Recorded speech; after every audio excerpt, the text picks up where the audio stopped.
Hello and welcome to Providence, Rhode Island, Amica Mutual Pavilion, the site of first and second round NCAA tournament games. Of course, we're focusing on Purdue versus High Point. This gentleman beside me, Ben Briscoe of our sister station WFMY in Greensboro, North Carolina.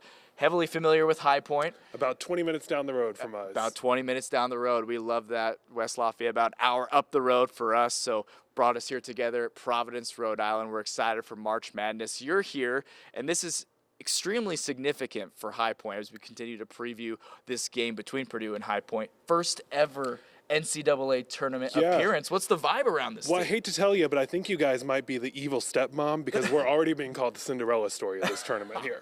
This is their first time in the men's Division I tournament. So it's a huge deal for High Point, and they are packing the crowds in. I'm seeing purple T-shirts everywhere I go around here. And what's it been like for High Point, just the city, the vibe around North Carolina? Obviously, getting to the NCAA tournament is an achievement in and of itself, but for the first time ever, not only a vibe around the basketball team, but I imagine inspiration of some fandom and just a great overall vibe there. Absolutely. You know, the thing about High Point is they have such heart with their team, and their fans are true diehards. On the plane here, I actually flew next to a woman who said she was coming to the tournament because the High Point men's basketball team helped her survive cancer. She said that when she had stage 4 breast cancer, she went to those games to forget because it was so loud and it was so fun in there that for just a moment she forgot about her problems.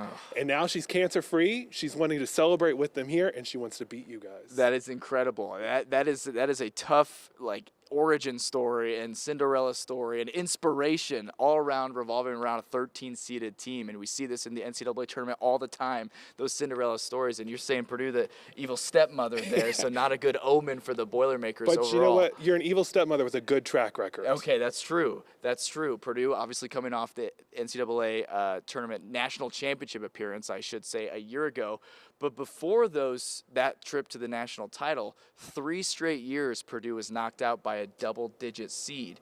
Should we make it 4? Providence, a long way from West Lafayette, a shorter way from High Point, North Carolina. You said planes, trains, automobiles coming here bussing fans in. Absolutely. They've got charters lined up to get the fans in. There's already, they think, a few thousand people here. And a lot of people who go to High Point are from the Northeast. So they're expecting those people to show up in force, too. I was told by several fans that their main goal is to have at least one more person than there is from your school here. Okay. I think that's an attainable goal at a neutral site game, right? It's a long trip to Providence either way. Have you been to High Point basketball games? I know your sports isn't your forte at WFMY, but have you been able to partake in the atmosphere and everything like that? It is a fierce sight to behold. You know, what makes High Point so special and lethal on the court is just like any other North Carolina team, they are fast and they play hard. Their goal is to tire out their opponents by the end of the game, actually by the middle of the game if they can.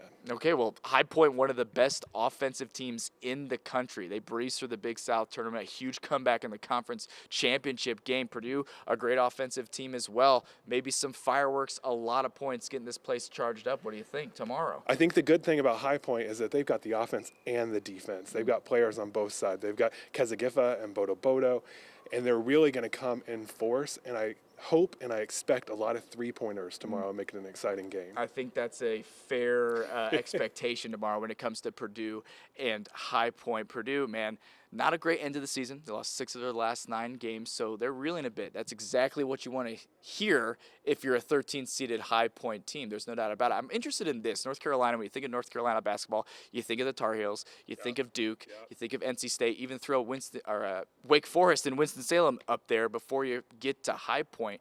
With this kind of late season run, first ever championship, kind of different than what I asked you before, but in comparison, I mean, you're never going to be North Carolina. You're never going to be Duke. Oh, no. But there's got to be just the first of everything. What's that kind of been like? They are seeing this as their chance to be on the map.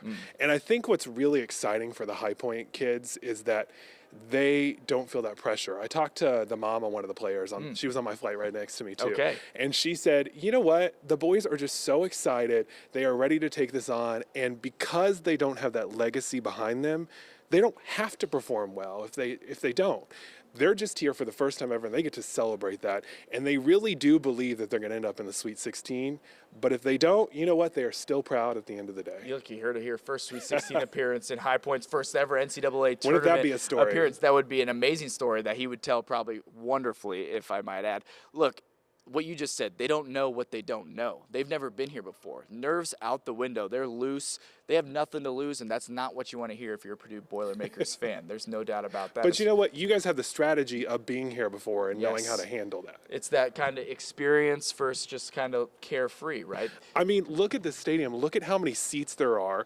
This 14,000, you said. This is a big deal for High Point, and I Yes. know when those guys walk on the court and hear those screams, imagine how loud it's going to get in here. That's going to be something for them to take in, and it might take a minute to process. Yeah, no doubt about it. Probably the biggest stage they've played on, not only this year, but maybe in the program's history. First ever trip to the big dance. Okay, we'll wrap it up here. That's Ben Briscoe. I'm Dominic Miranda. Purdue, High Point, Thursday, 12:40. Catch all of our coverage on air on WTHR, on air WFMY as well, and WTHR Plus right here where you'll see this video. It's going to be a whole lot of fun. Are you excited? I mean, it's going to be charged up in here. I There's no doubt cannot about it. wait, and I know you guys are excited too. Okay, we'll see if it's a Cinderella story for High Point or if Purdue can start their journey back to the national title game. It's going to be a whole lot of fun. For Ben Briscoe, I'm Dominic Miranda. Thanks so much for watching, and we'll see what happens here in March Madness.